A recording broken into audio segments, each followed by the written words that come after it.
Történhetett volna minden másképp, és előre nem volt megjósolható. De a nagymamám csak bölcsen annyit mondott, hogy így volt szép, így volt jó.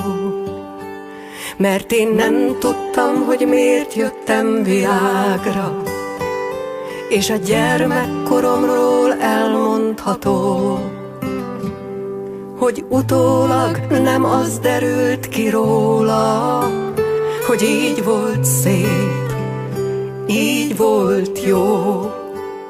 Bár az iskolában lelkesen tanultuk, hogy az életünk megváltoztatható. Mi a változással mindig rosszul jártunk, de így volt szép, így volt jó. Az első nagy szerelmem vallomása, mikor még annyi mindent jelentett egy szó.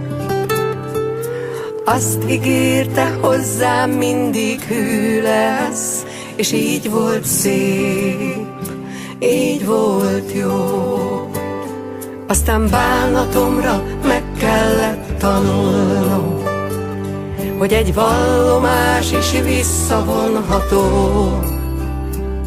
Erre nagymamám megint csak azt mondta, hogy így volt szép, így volt jó. Mert az élet megtanít mindenkit arra, hogy sosem tudjuk meg, mire való.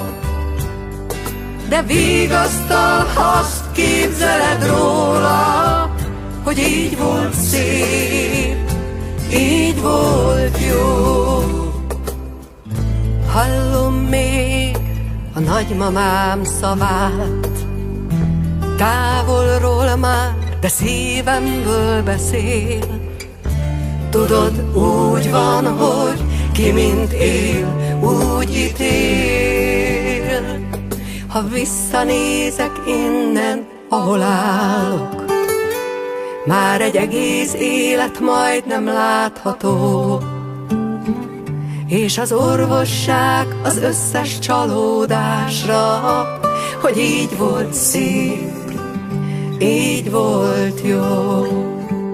Mert az élet megtanít mindenkit arra, hogy sosem tudjuk meg, mire való. De vigasztal, ha azt képzeled róla, hogy így volt szép, így volt jó, így volt szép, így